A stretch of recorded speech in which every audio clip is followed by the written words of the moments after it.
Four pillars of OOP. In Python, inheritance is a mechanism where a new class known as the child class or subclass can inherit attributes and methods from an existing class, known as the parent class or superclass. Enables code reuse and the creation of hierarchical relationships between classes.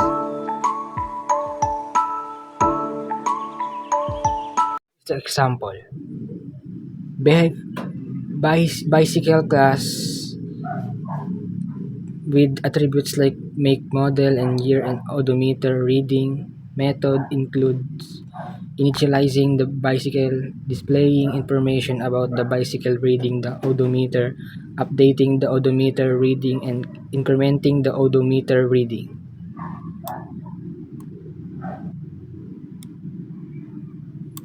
And here is the car class inherits from bicycle. Represents a car and extended the bicycle class. Adds an attribute number of doors to represent the number of doors. Overrides the display info method to include the number of doors.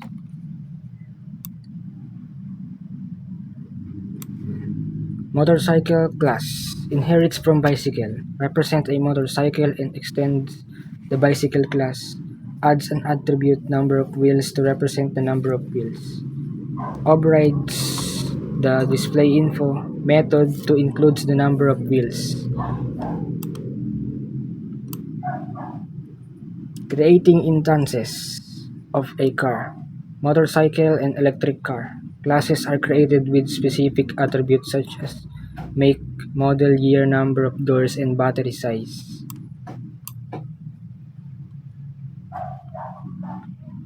Updating and incrementing odometer readings for each bicycle are updated and then incremented by certain miles.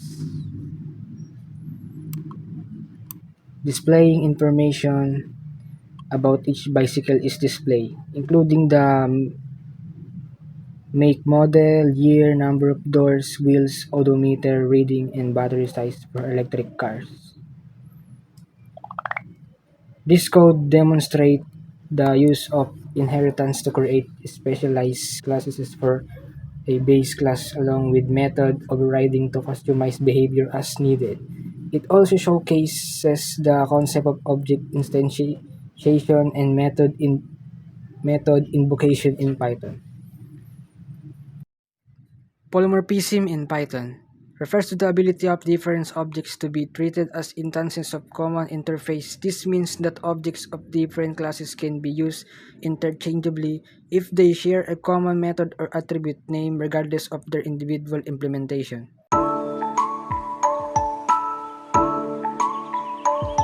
Here is the example of polymorphism in Python. Animal class.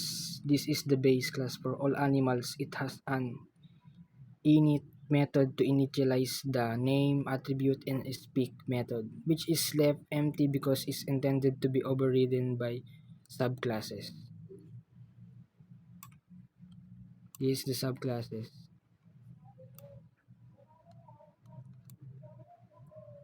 There are 4 subclasses of animal: dog, monkey, cow, and duck. Each subclasses overrides the speak method with its own implementation of how animal speaks.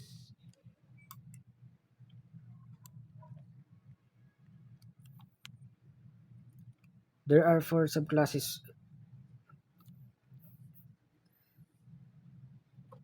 Make animal speak function. This function takes an animal object and argument and checks it in an instance of animal class. If it is, it prints out the name of the animal along with says by calling speak method of the object. Creating animal instances of different animals are created, each with its own name.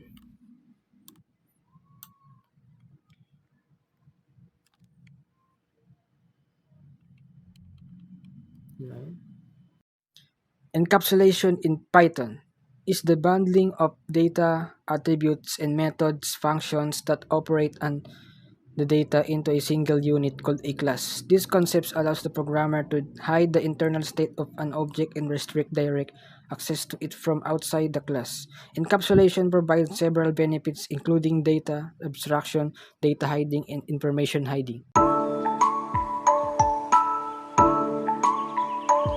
Here is the example of encapsulation.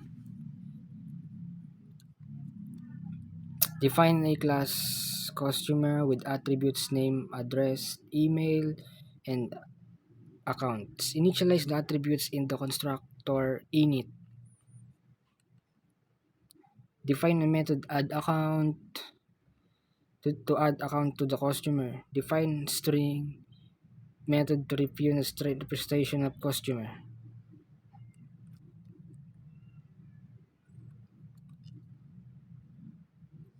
Customer.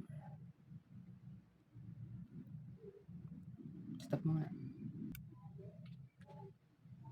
In this, define a class called bank attributes. Name and customers initialize the attributes in the constructor init. Define a method add customer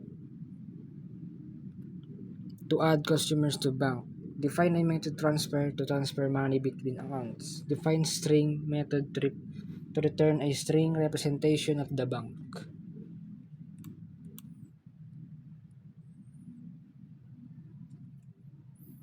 And this is the creating customer and adding customers to the bank, creating accounts for customers, adding accounts to customers, depositing and withdrawing money, transferring money between accounts, and displaying bank customer and account information. Create instances of bank on customers and account classes.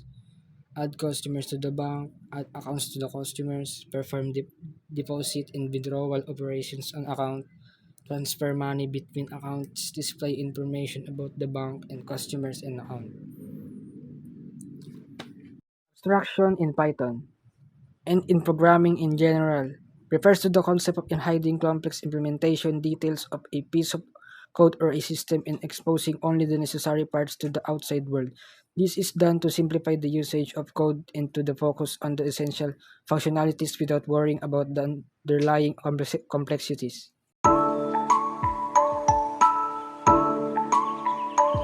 The example of abstraction in Python. You start by importing ABC abstract base class and abstract method from the ABC module. These are used for creating abstract classes and methods. Then you define an abstract base class shape which inherits from ABC. This class will serve as a blueprint for other shapes. Inside shape, we define two abstract methods, area and perimeter. These methods are placeholders and must be implemented by any subclass inheriting from shape.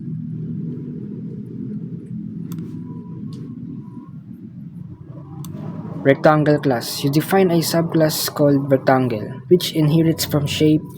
This means rectangle must implement the area and perimeter methods.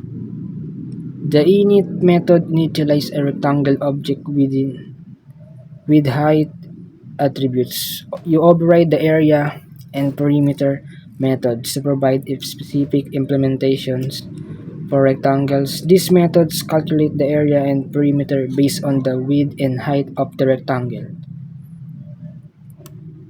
Circle class. Similar to rectangle, you define another subclass called circle, which also inherits from shape. The init method initializes a circle object with a radius attribute. You override the area and perimeter methods to provide specific implementations for circles.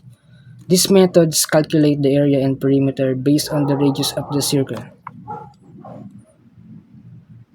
In this usage, you create instances of rectangle and circle classes rect and circle. You can call the area and perimeter methods on these instances to compute and print the area and perimeter of the shapes.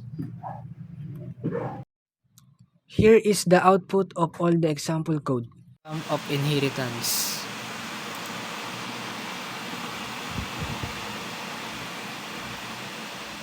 And this is the polymorphism running program.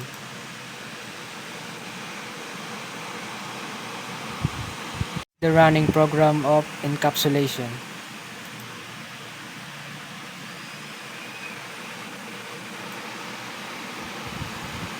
is the abstraction in running program.